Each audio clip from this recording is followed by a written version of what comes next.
EWTNnews.com. I'm Teresa Tomeo, and Call to Communion with Dr. David Anders starts now. What's stopping you from becoming a Catholic? Why can't women become priests? 1-833-288-EWTN. I don't understand why I have to earn salvation. 1-833-288-3986. What's stopping? Why do I need to confess my sins to a priest? What's stopping you? This is Call to Communion with Dr. David Anders on the EWTN Global Catholic Radio Network. Hey everybody, welcome again to Call to Communion as we begin a new week of programs here on EWTN. It's the program for our non-Catholic brothers and sisters. So if that is you, if you've got a question about the Catholic faith, what a great resource this is to get that question answered. Here's our phone number, 833-288-EWTN. That's 833-288-3986. If you're listening to us outside of North America, please dial the U.S. country code and then 205-271-2985. We do get calls from all over the world. We would love to hear from you today, especially if you're in another country. Please give us a call. Now, you can also text the letters EWTN to 55000. Wait for our response and then text us your first name and your brief question, message, and data rates may apply. And of course, you can always shoot us an email, ctc@ewtn.com, ctc@ewtn.com. All right, we have Michael McCall as our producer today. Ryan Penny is handling the phones.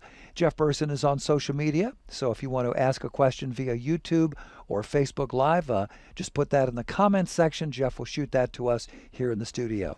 I'm Tom Price, along with Dr. David Anders. Tom, how are you today? Very well. How are you, my friend? Oh, I'm hanging in there. Thank you. How was that weekend of yours? You know, it was reasonably relaxing. As I recall, you were talking about writing a little, working on the book. How'd that come? Well, so yes and no. Yes and no. I'm doing some research right now. Oh, I'm in okay. kind of a research mode that is playing into the book, and so I was able to get some of that done. Well, that's legitimate. Yeah, that's doing good. some reading in spiritual theology and things of that sort. So. Well, this is the Global Catholic Network, so we're going to begin with a question from South Korea. Alex wrote to us saying, is sainthood strictly reserved for Catholics? If a non-Catholic, that is a Christian or non-Christian, who lived a virtuous and charitable life for all intents and purposes and then died, and whose intercession was sought after and prayers were answered, that is, miracles actually happened, will the Vatican entertain a cause for sainthood for that person? Thanks, Alex. Okay, kamsamnida, kamsamnida. Thank you, right, to my South Korean Christian friends. Yes. Here's the answer to the question. You can go to heaven even if you're not Catholic. Okay. And if you make it to heaven, you are a saint, which means you're going to be up there with Mary and Joseph and Augustine and Thomas and all the rest of them. And you'll be praying for the faithful on earth, just like the canonized saints of the Catholic Church. Now, but the Church is not going to formally declare such a person to be in heaven. And here's why, right? Because Christ gave us the Church as the visible expression of his salvific purposes and as the normal means of bringing people to sanctity. And God hasn't revealed explicitly that there's any other path. And so people do come to sanctity outside the Catholic Church, but it's so to speak, kind of in an extraordinary way. It's sort of like, you can get over an infection without antibiotics.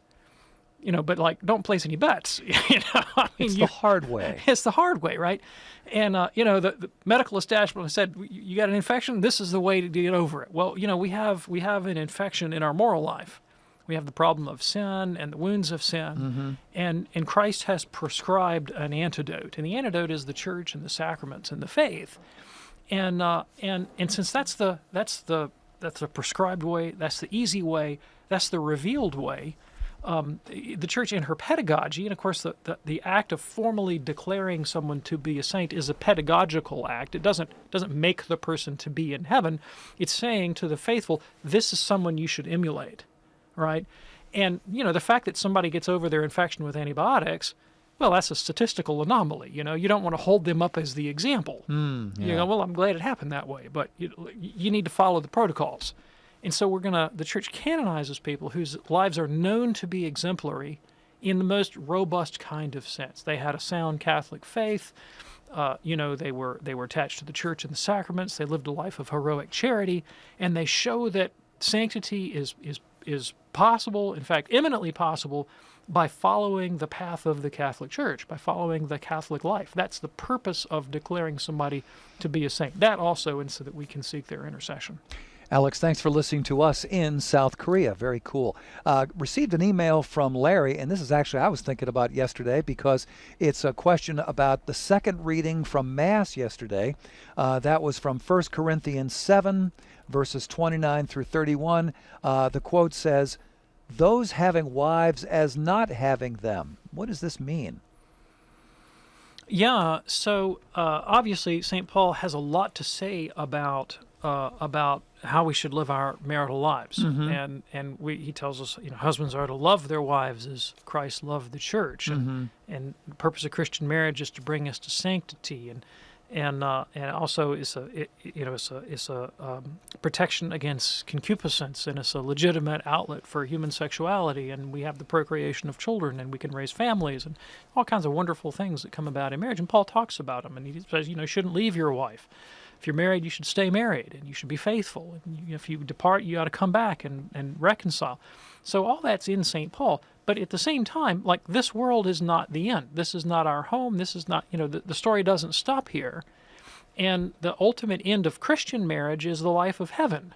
Whereas in patriarchal Rome, the end of marriage was, say, family alliances and patrimony and political connections and rights of inheritance and these kinds of little legal considerations that are very this worldly. Now, Christians can still engage in those kinds of things for those sorts of ends, but they don't exhaust the significance of Christian marriage, which ultimately aims towards eternity.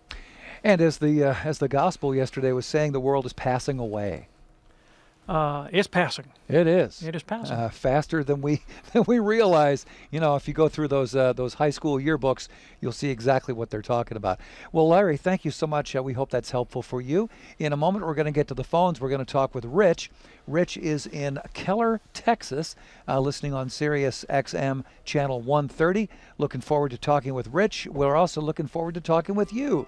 There's a line open for you right now at 833-288-EWTN. That's 833-288-3986.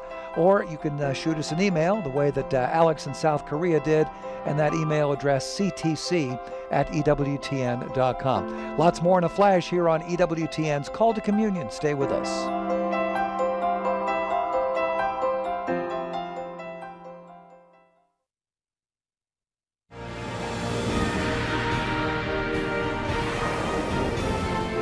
Next time on EWTN Live, Catholics Come Home's Tom Peterson speaks about the crucial role willpower plays in strengthening every faith journey on the next EWTN Live. EWTN Live with me, Father Mitch Packrell, Wednesday at 8 p.m. Eastern on EWTN TV and radio.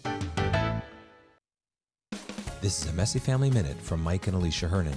Have you ever felt like a failure? A failure at work, at home, and perhaps even in your marriage? One of the ways to overcome this nagging lie in your mind is to remember who you are. Parents need to remember, before you're a mom or a dad, you are a husband and wife. And before you're a spouse, you're a son or daughter of God. To maintain a healthy perspective in our lives, we need to confidently reclaim our identity. God, your Heavenly Father, will never see you as a failure. He delights in you as His beloved child. That is your true identity. And this is the identity we need to help form in our children. It is by delighting in them and loving them as your son or daughter that they can more easily believe that they are God's son or daughter. Do your children know you delight in them? Do they know they are loved passionately and individually? Imaging God's love for your children is an important role that every parent plays in the life of their child. For more encouragement and resources on parenting, visit us at Messy Family Minute. It's Called to Communion here on EWTN. Before we get to the phones, I want to tell you about a wonderful product now available from EWTN's religious catalog. This is gorgeous. It is a smoked glass tulip rosary, 27 inches long. It's beautiful, with a brass wire, brass chain, and an exclusive designed center and crucifix in solid brass. All that in a deluxe velvet box, and it's made right here in the good old USA. Check it out by going to EWTNRC.com. If you put glass tulip rosary in the subject box in the search engine there, you will find it. Remember that there's free standard shipping on online orders of $75 or more. Just use the code FREE at checkout. That's EWTNRC.com, EWTNRC.com. If you're ready now, let's go to the phones at 833-288-EWTN. We're going to begin this time with Rich. Rich is in Keller, Texas, listening on Sirius XM Channel 130. Hey there, Rich. What's on your mind today? Good afternoon. In defense of our Catholic faith, I'm just curious as to why President Biden hasn't been formally excommunicated for his stance on abortion. I just don't understand. Yeah, thanks. I appreciate the question. So, first of all, I'm not a canon lawyer, nor the son of one. And so when I move in canonical waters, I'm a little bit out of my depth, all right? But the Code of Canon Law is actually pretty specific on the conditions that have to be met for somebody to be excommunicated.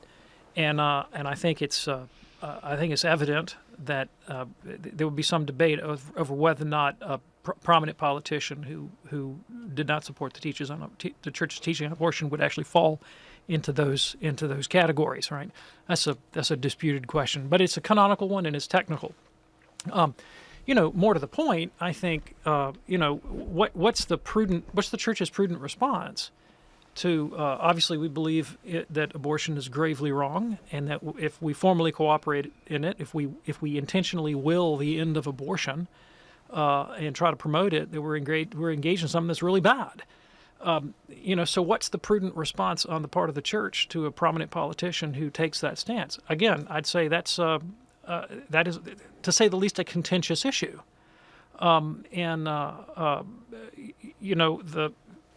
I can't speak for the bishops, but I can tell you I wouldn't want to be one right now, because we know the truth, we know the dignity and the sanctity of human life, and we know the dire situation that we're in culturally, and trying to figure out what is the best way to address that prudently, that actually wins a hearing and changes hearts, because that's the ultimate end. How are we going to be curative in the culture? That's a harder question. Yeah. We also don't know what's going on behind the scenes either, do we? We certainly don't. Yeah. We certainly don't know. Okay.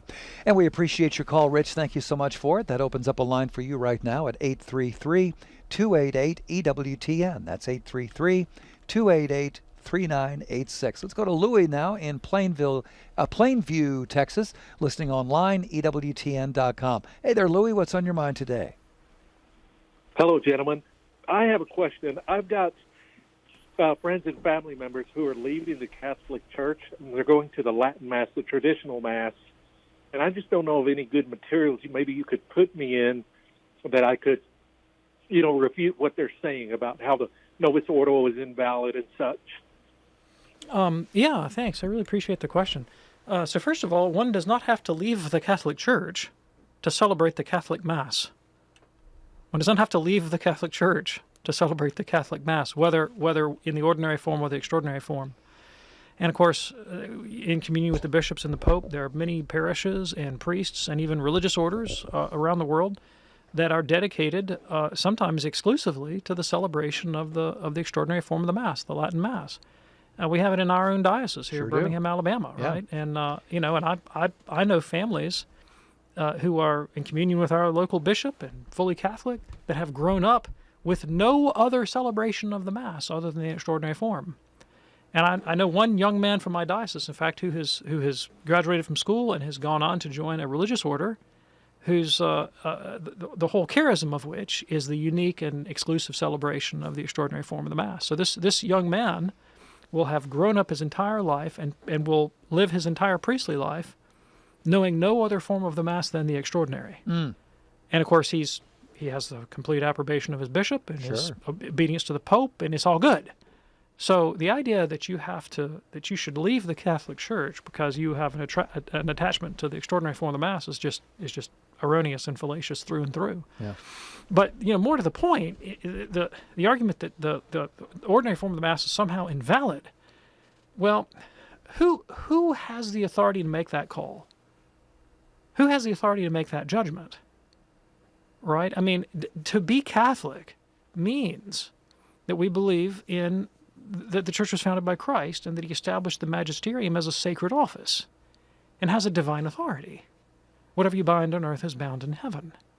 And so it falls to the sacred magisterium, not to my private theological opinion or yours, to interpret not only the Bible but sacred tradition and to offer authoritative decisions about what is and is not a valid sacrament.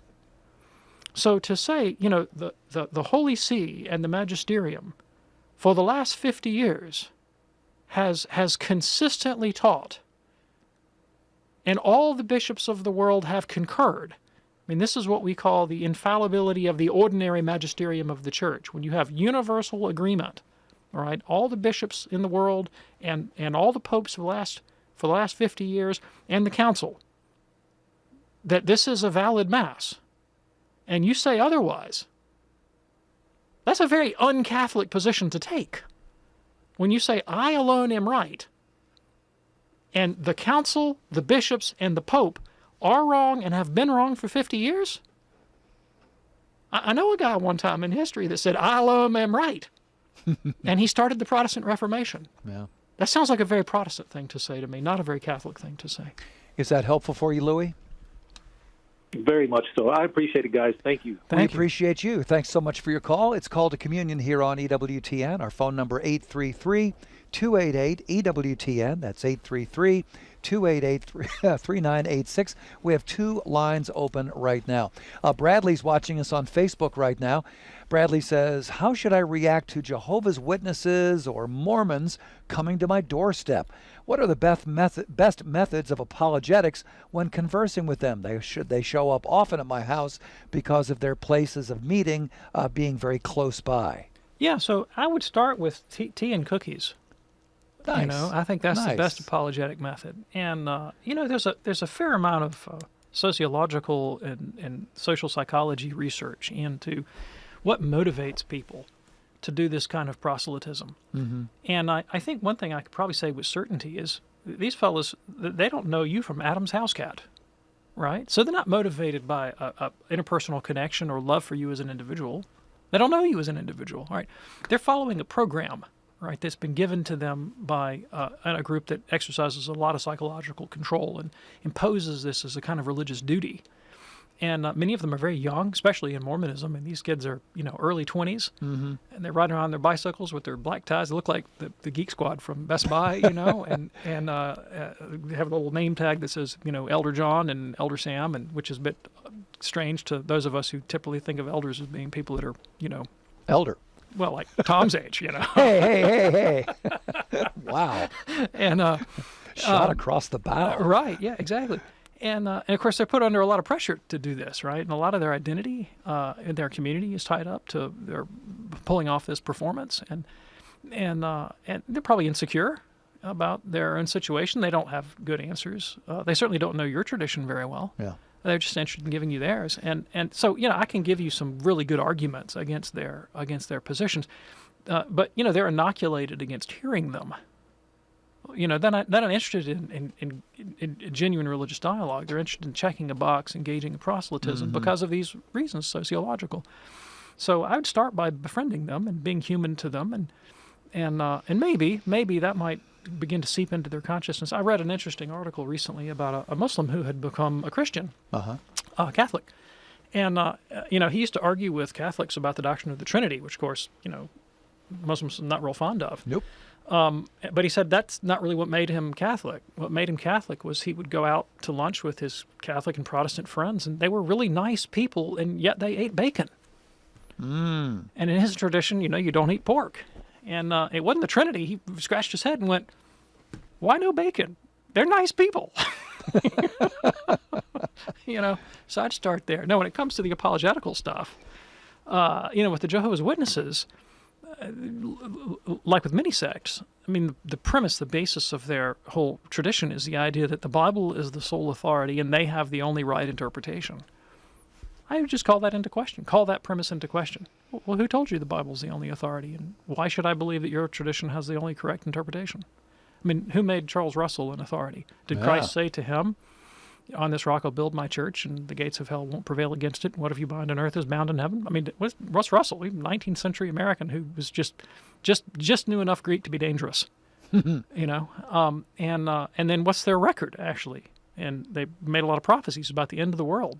We're still here. And they've done it a number of times, so they're not really a reliable guide, either to the Bible or to the Christian faith. And the central claim of Mormonism, of course, is that the church was devastated after the death of the last apostle and wasn't resurrected until Joseph Smith in the 19th century. And that just flies in the face not only of Christian history, but the words of Christ, who said the gates of hell will not prevail against the church. But of course, in Smith's telling of the story, the gates of hell prevailed pretty hard for about 1900 years. Yeah. Appreciate your call, Louis. It's Called to Communion here on EWTN. Those last two lines are still open for you at 833-288-EWTN. If you have a question for Dr. David Anders, 833-288-3986. Here is Mark now. Mark is in Houston listening on Guadalupe Radio. Hey, Mark, what's on your mind today? Hey, thanks for taking my call. Sure. I've got a question that we used to ask the nuns, and of course I wasn't listening. But we used to ask them if the Lord was truly divine and truly human, and he was aware of it at all times. How could he be frightened? Oh, yeah. He was frightened at his crucifixion. How can that be? Sure, absolutely. Appreciate the question. So if Jesus did not have a natural aversion to pain, he wouldn't have been human. Right, so his true humanity requires that he have natural biological, emotional, neurological responses. Makes sense. If he didn't have that natural aversion to pain, you know, the self-preservation instinct is probably our strongest natural instinct, right? And you look at the animal world, there are no animals that commit suicide. No matter how much they're suffering. They'll chew their legs off, but they don't commit suicide. You know, humans who have a little bit more self-determination will sometimes kill themselves. But in terms of an animalistic drive, the drive to self-preservation is very, very, very hard to eradicate, extremely natural. So to have a neurological response of revulsion to something that is harmful and experience that, you know, in your body is not sinful. Now, here's what courage is. What if you're faced with that kind of terror and you have that physiological response? You're revolted. Your fight or flight kicks in. Get me away from here. And what do you do instead? Not my will, but thine be done. And you walk straight into it. I mean, that's what courage is. Yeah. And Christ, of course, had courage to an imminent degree because of his divine nature.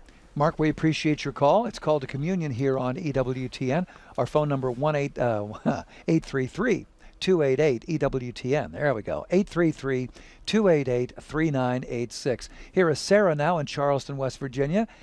She is a first-time caller. Hello, Sarah. What's on your mind today? Hi, thanks for taking my call. Sure. I listen quite often as I'm driving, and I need it to be understood that this is not a political question. It's not in any sense. However, I hear callers, they call in, and they talk about the new administration and the pro-choice stance, on abortion, and it makes me wonder how the past administration is pro-choice, or can you be a pro-lifer, so to speak, and also support the death penalty? Does that sanctity of life not cross over to those who have been sentenced to death? Okay, thanks. I really appreciate the question. So if it's okay with you, I would rather not talk about or try to mind read what previous administrations have thought in the U.S. presidency. Not a lot of them have been Catholic. And what they think is of very little concern to me in forming my own conscience, right? I try to form my conscience according to the teaching of the Catholic Church. So let me answer from within the framework of Catholic moral theology. First of all, as a matter of policy, the Catholic bishops and the Pope do not promote the death penalty.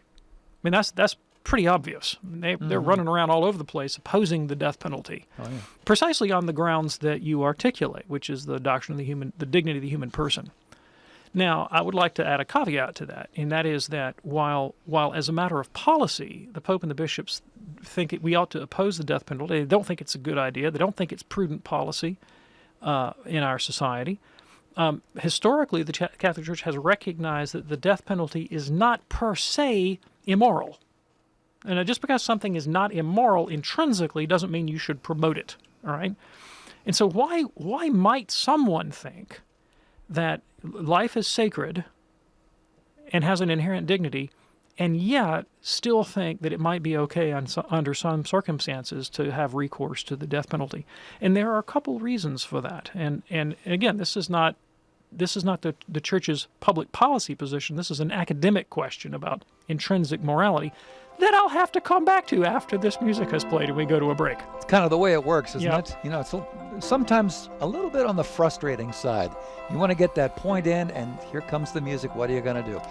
But please hang in there with us, Sarah, because we'll finish your question in just a moment. We'll also talk with Janet in St. Charles, Missouri, Dorothy in Ohio, and lots more on this edition of Call to Communion here on EWTN. Stay with us. Jimmy Aiken, Marcus Grodi, Father John Ricardo.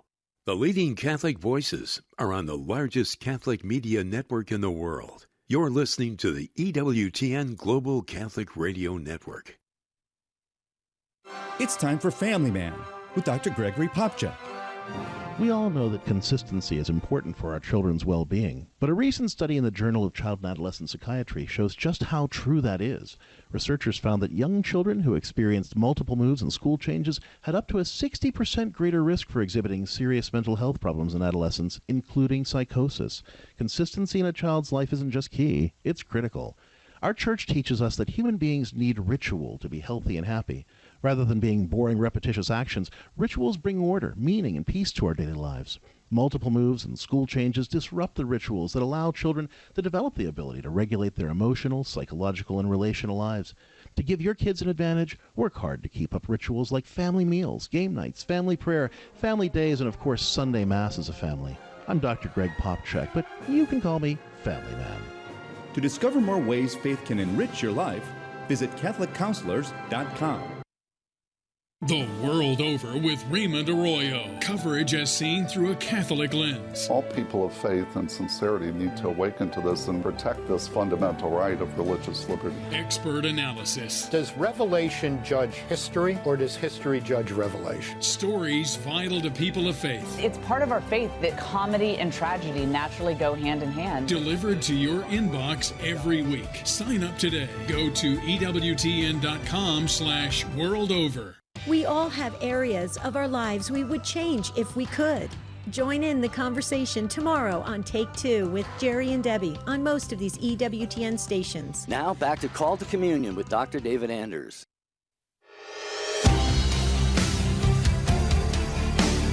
Call to Communion on this Monday afternoon here on EWTN. Glad you could join us today. Tom Price here along with Dr. David Anders, talking now with, oh, wait a minute. We needed to finish up that earlier call. Why don't we do that right now, David, before we go to Dorothy? Dorothy, sit tight.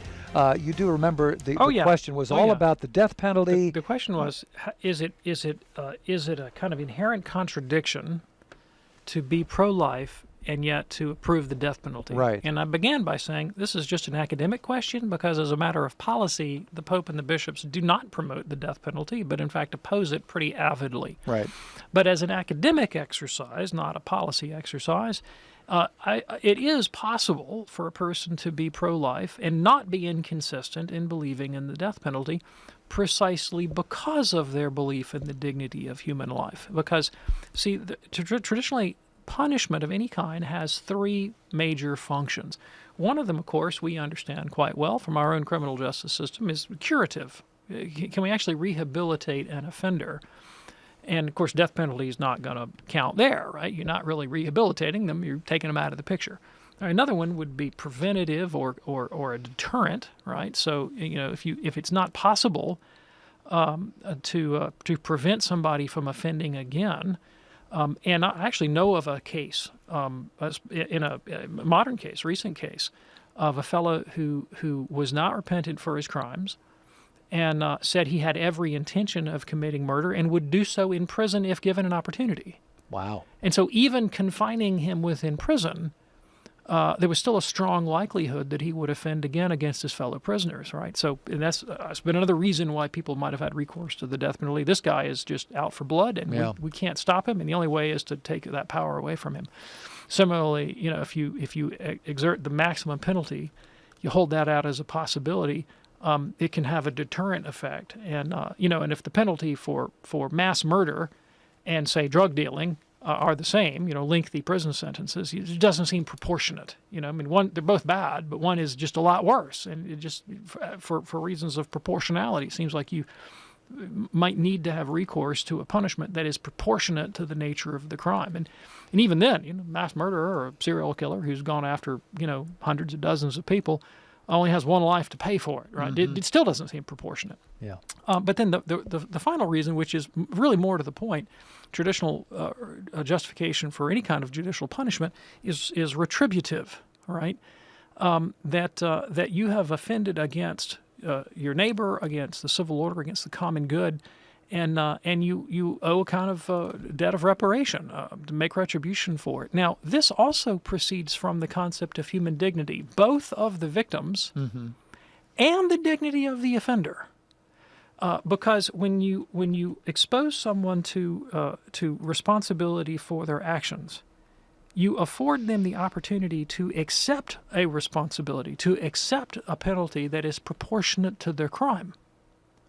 And the teaching of the Catholic Church has been that when an offender accepts the verdict against him as just, that this has the value of expiation. Now, in the case of St. Dismas, who is the thief on the cross that died next to Christ, he was dying a really pretty horrible execution, which, of course, the Church does not countenance, does not promote.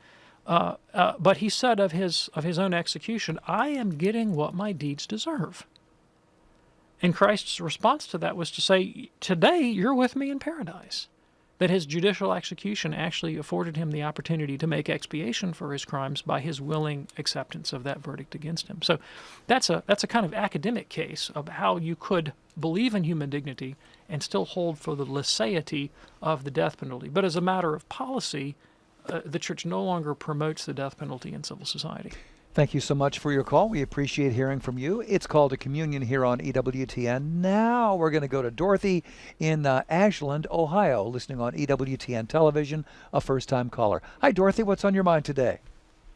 Hi. I'm enjoying your show very much on TV. I haven't found you on the radio, but maybe I should investigate that. I need to know if it is the sin to date a divorced person. Dr. Ray said it's something that you should not do. What is your take on it? Okay, thanks. So really, it kind of depends on the circumstances. So let's say that there is a fellow that you know, and he was married, and he got divorced, and his marriage was not valid. It was not a valid marriage. And perhaps the Church has even declared that it was not a valid marriage and granted him an annulment. And on top of that, let's say that this marriage that was not valid, and so he's not bound to it, it may have come with some serious baggage. Like perhaps the ex-wife was violent or drug abuser or something, and it was necessary for him to get some distance there and protect himself. And he really had to have recourse to civil law to protect himself against an aggressor. Well, I mean, that's a tragedy. And we mourn for him and for this woman, and we wish these things would never happen. But in such an instance, this fellow hasn't done anything wrong by getting the divorce. Now, he may have done something wrong in the first place by linking up with a woman that he had no business being with. Yeah. But he hadn't done anything wrong in the civil divorce. And in that instance, I would say if he's got an annulment, he wasn't in a valid marriage, and he had really good reasons for what he was doing, no, you're fine. Now, here's another case. Let's say you've got a Catholic man, he's validly married. He's validly married. He's got a wife. They have children. He has moral obligations and responsibilities to this family, right? And then he wakes up one day and has a midlife crisis and says, the secretary's looking pretty good, And this also happens quite a lot. Yeah, it does. And he decides to run away and leave his responsibility behind and go back and relive his childhood, and that's about how mature a decision this is. And then he goes chasing after other women. Well, dating that guy would be a big problem right? Because you'd be courting, potential adultery. The church says, we don't care about the civil divorce. He's still validly married, has an obligation to this other family that he's not meeting. Only proper response for him is to repent. And if his wife will be reconciled to him, to go back and do what he was supposed to be doing. So different situations render different answers. Dorothy, thank you so much for your call. It is Call to Communion here on EWTN. Let's go to Janet now in St. Charles, Missouri, listening on YouTube, a first-time caller. Hi, Janet. What's on your mind today? Hi. I am concerned about my aunt, who I understand is dying. She lives in another state.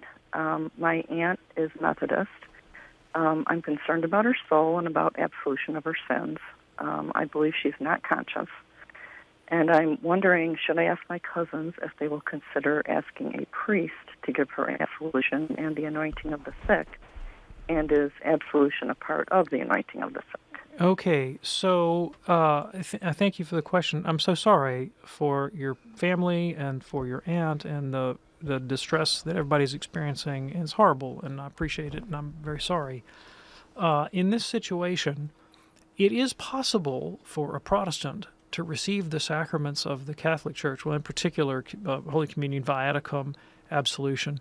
It's possible if the Protestant manifests a belief in the meaning of the Catholic sacraments as understood by the Church, and a desire to receive them, all right, because this is a situation of urgency. Now, normally a Protestant can't receive Catholic sacraments, but when it comes to a danger of death, they can if they have Catholic faith in the sacraments and they are disposed to receive them.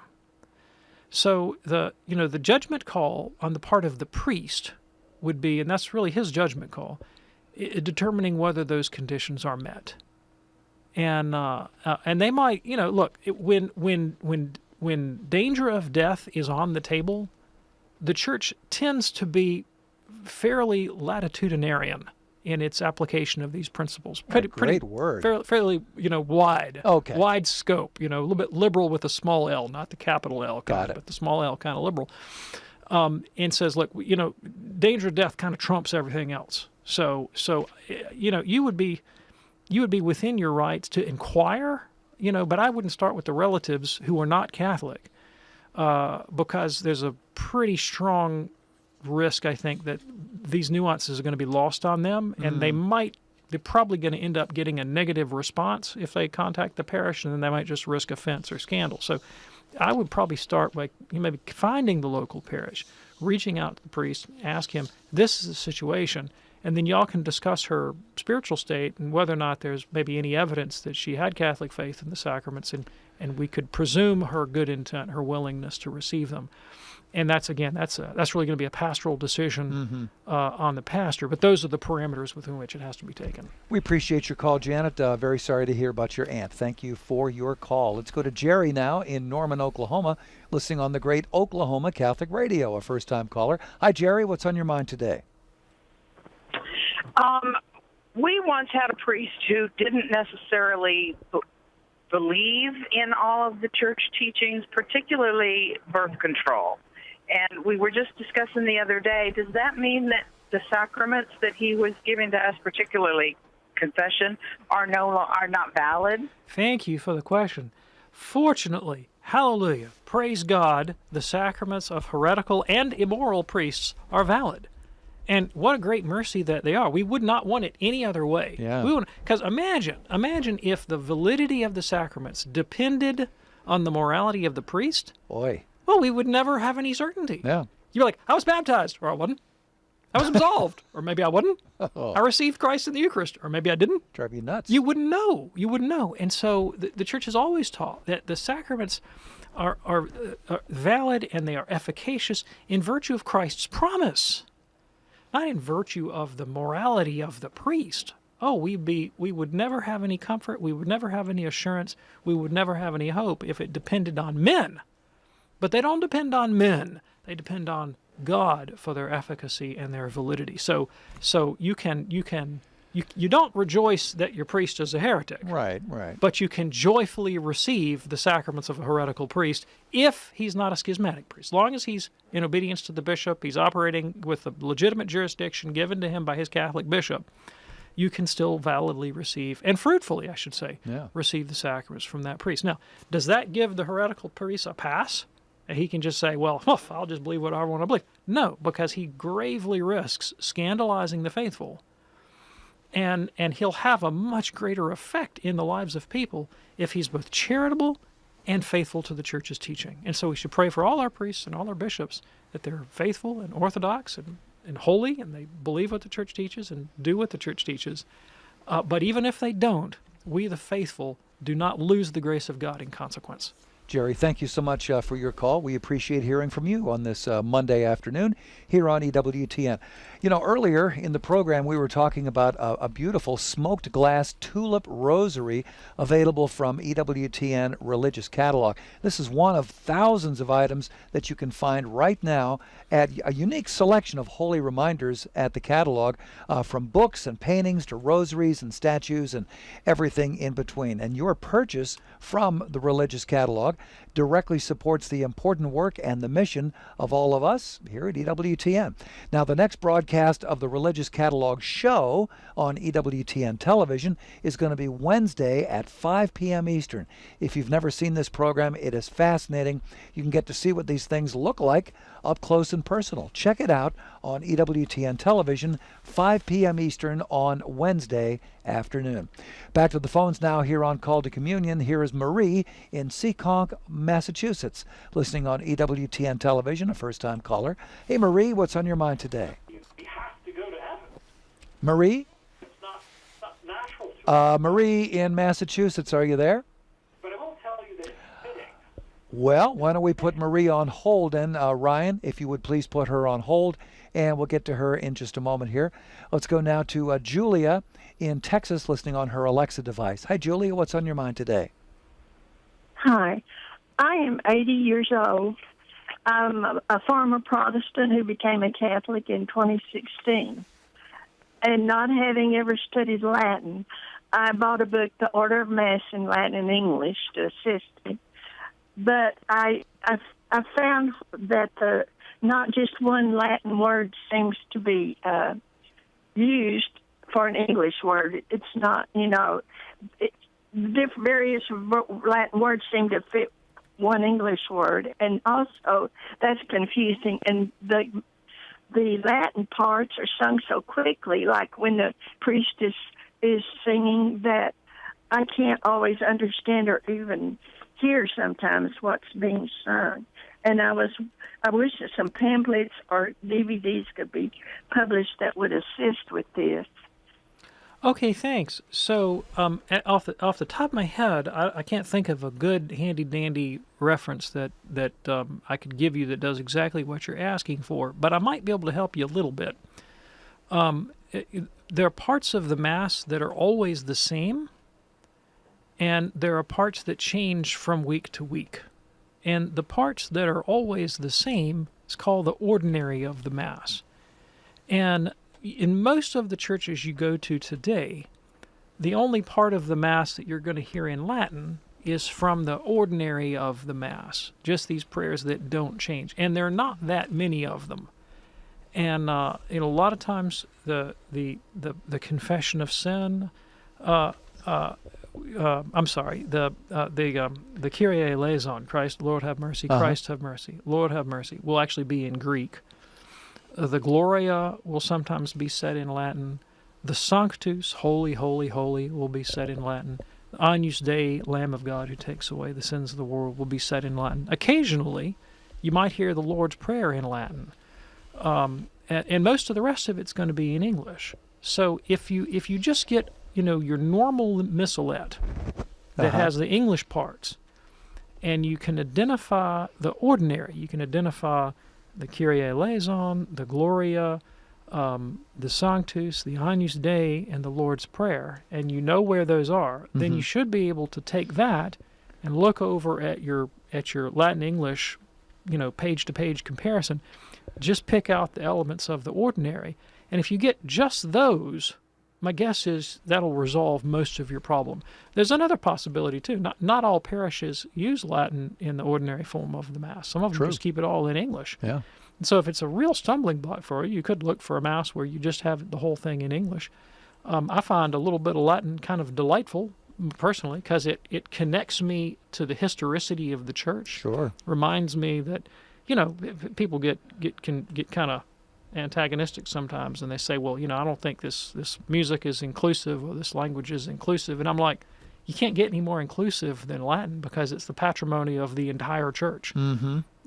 I mean, it's just as foreign to me as it is to the Korean fellow that called earlier, but we have that in common because we're Roman Rite Catholics. There you go. Appreciate your call, Julia. It's Called to Communion here on EWTN. Michael is listening in Roland, Arkansas, via podcasting. Hey, Michael, what's on your mind today? Hey, I have two questions. My first question is for us Catholics to receive on the tongue, especially here in Oklahoma and Arkansas, we are getting dangerously close to not receiving for a full year. And I'm just wondering what happens when we are not allowed to receive for a full year. Okay, thanks. I appreciate okay. You can answer that question first, and then we come back to your second one? Sure. All right. So, first of all, it sounded like from the terms of your question that a major difficulty and impediment to receiving communion was the insistence that you receive communion only on the tongue and not in the hand. And I respect that, and if that's what your conscience leads you to, then that's what you have to do. You have to follow your conscience.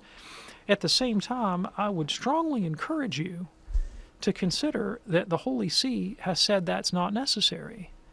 And not, I mean, we're talking the Holy See for quite a long time. And Christ gave us the teaching authority of the church for a reason, the teaching and governing authority of the church, and it's so that we can have peace of conscience about what we ought to believe and what we ought to do.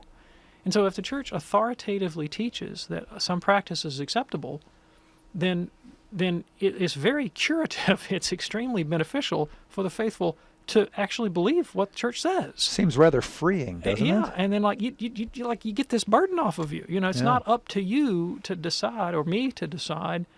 What's piety?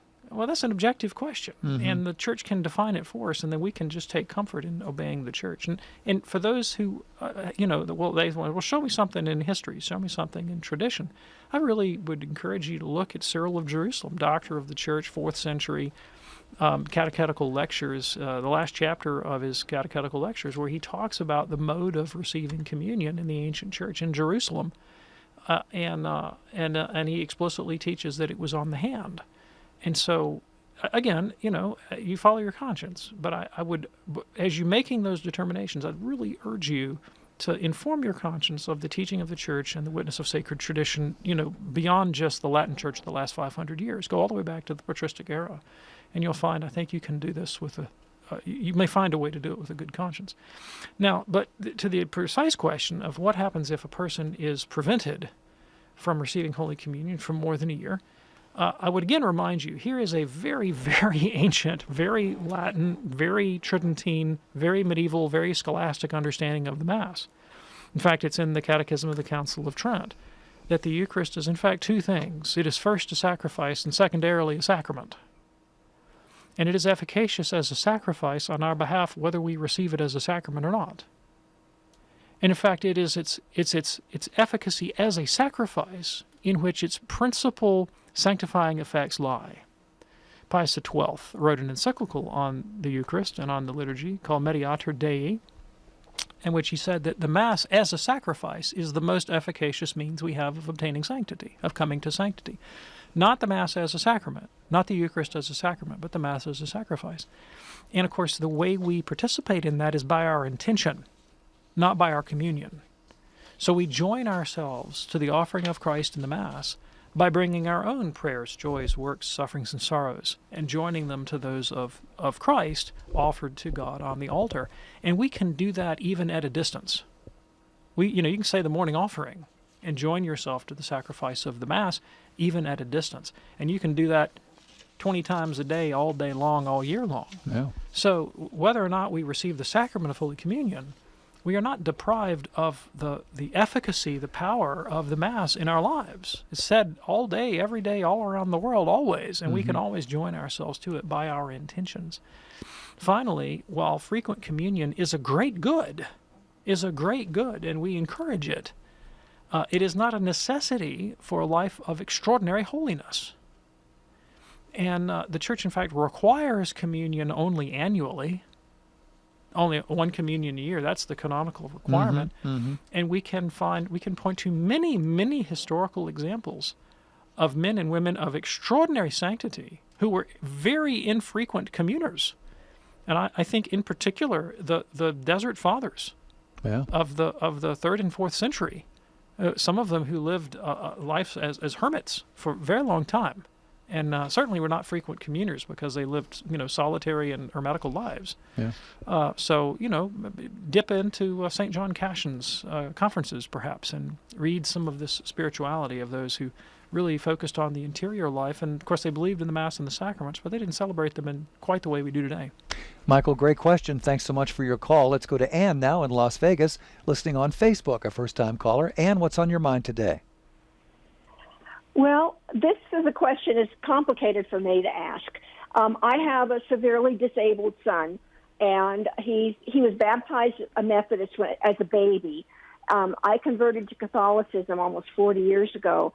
Then I found out that because my son, number one, is not Catholic, number two, never goes to church, number three, really has no he can't conceptualize, okay? That when he dies, if I'm still here, I can't have a Catholic service for him, or anything, and it just upset me a lot. I want to know what the church's take on this was. Yeah, sure. So, as far as his salvation is concerned, if he is not capable of engaging in conceptual, rational thought, then he's not capable of mortal sin. Yeah. All right, he can't. Because mortal sin can only proceed from a free will, and free will means that we have some rational, deliberative choice. And if we can't rationally deliberate, we can't sin mortally. And Jesus' words, "Suffer the little children to come unto me, to such as these is the kingdom of heaven," I think is very relevant here. Now, in terms of, could you have a Catholic funeral for him? You can certainly have a Mass said for anybody, whether they're Catholic or not, whether you have the actual, rite of a Catholic funeral and burial. Really, that's a question I think you take up with your pastor. Yeah. And it's there. We don't. There. I'm not an expert in the exceptions to the normal administration of the sacraments and where the law holds in terms of what you can do and can't do. But you may find that you can do more by way of Christian initiation in his life than you're giving yourself credit for. Appreciate your call, Ann. Hope that's helpful for you. A real quick question here from Zane watching us on YouTube as we're heading out the door. And we actually touched on this earlier in the show. Do good non-Christians go to heaven? Well, it kind of depends on your definition of good, right? If you're good by God's grace at work in your life, then the answer to the question is yes. Normally, God extends his grace to us through the Catholic Church and sacraments. God can extend grace outside the normal means in ways known only to him. But then again, those ways are known only to him. So we're not the judge of who's good and not. If somebody presents to me and I think, well, that's a pretty good person. Well, do I really know that? God's going to make that judgment, right? So if they're good because they really have a deep interior participation in the grace of God, well, God will know that and he'll save them. But again, that's, I'm not in the judging business. I'm in the presenting the gospel business, and I'm up to letting God do with that what he wants to. Well, you know what Father Mitch would say. I'm in sales. I'm not in management. Not in management. There you go. Hey, Dr. David Anders, thank you so much. Thanks, Tom. Don't forget, we do this program Monday through Friday here on EWTN live at 2 p.m. Eastern with an encore at 11 p.m. Eastern. On behalf of our fantastic team, I'm Tom Price along with Dr. David Anders. See you tomorrow right here on EWTN's Call to Communion. God bless.